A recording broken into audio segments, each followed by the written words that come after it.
Hi, I'd like to introduce myself. My name is Zach. Everybody calls me Carter. I started this channel a long time ago. Mainly I do videos about how we go riding and just showing our love of nature and things like that. I've always worked on Jeeps and side-by-sides, and pretty much anything four-wheel drive.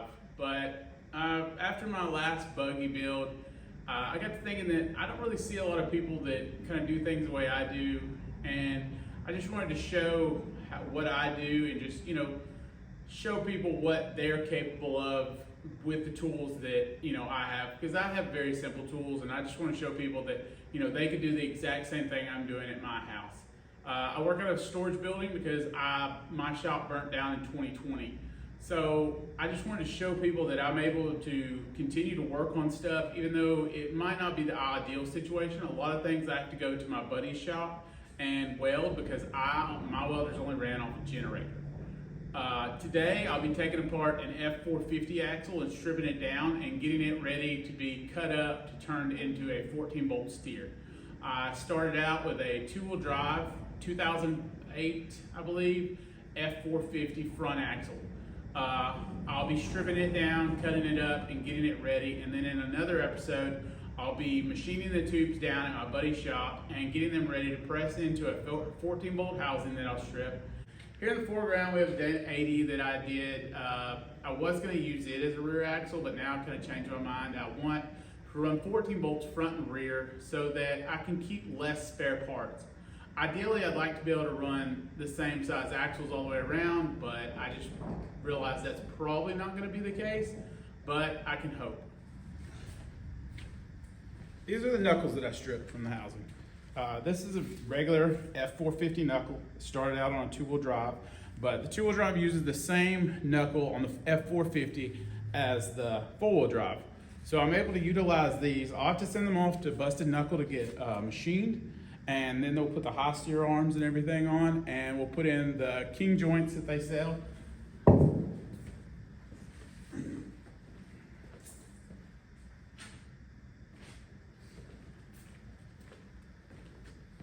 I've already went and purchased the king joints. I've got them right here.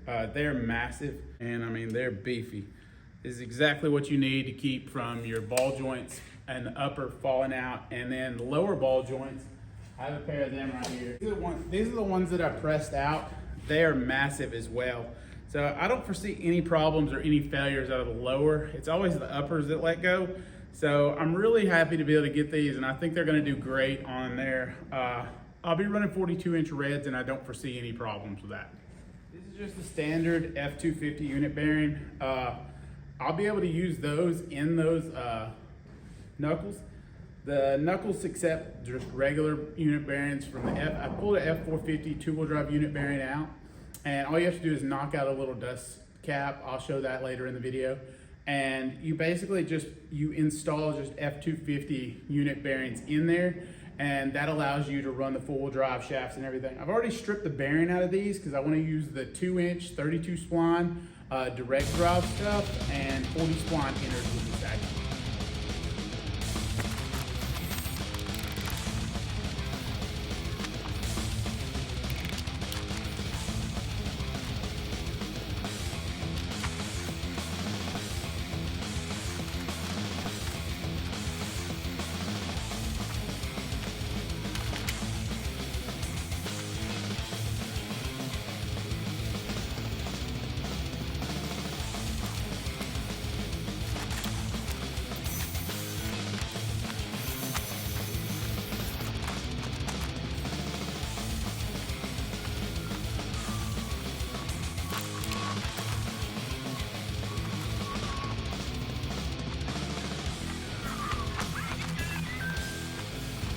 It's easier to start out with the grinder and score where you want to cut, and then switch to the Sawzall to get in there and remove more material quicker. Once you got it scored all the way around, it's easier just to beat it off of there. You'll end up breaking at where you've scored it and make it easier to come off.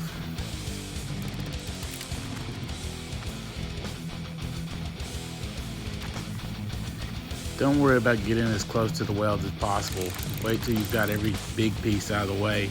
That'll help you get in there later to remove the pieces that you left. Here I am popping the spindle off, or popping the knuckle off. Get the brake loose.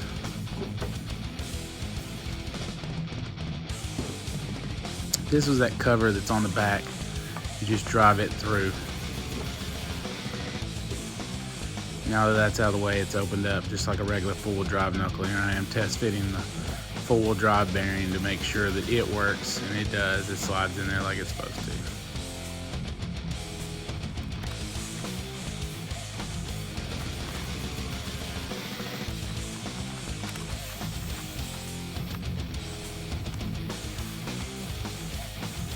Sometimes you just have to cut and cut on some of these to where you can get the Sawzall in or get a better angle just to remove the material. This is the worst part about stripping these axles down, but it's still easier than doing a true four-wheel drive Dana 60 because they have a huge cast section in the middle.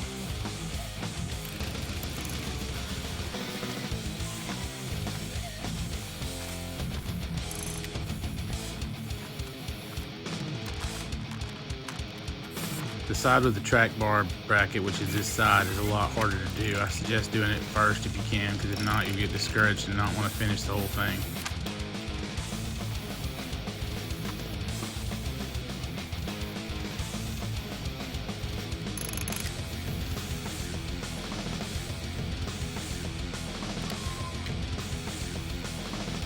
Just cut away enough where you can get your grinder in there. And I think I went through 3 discs in this entire process, but the discs are cheaper than Sawzall blades, so I try to do as much with the disc as I can.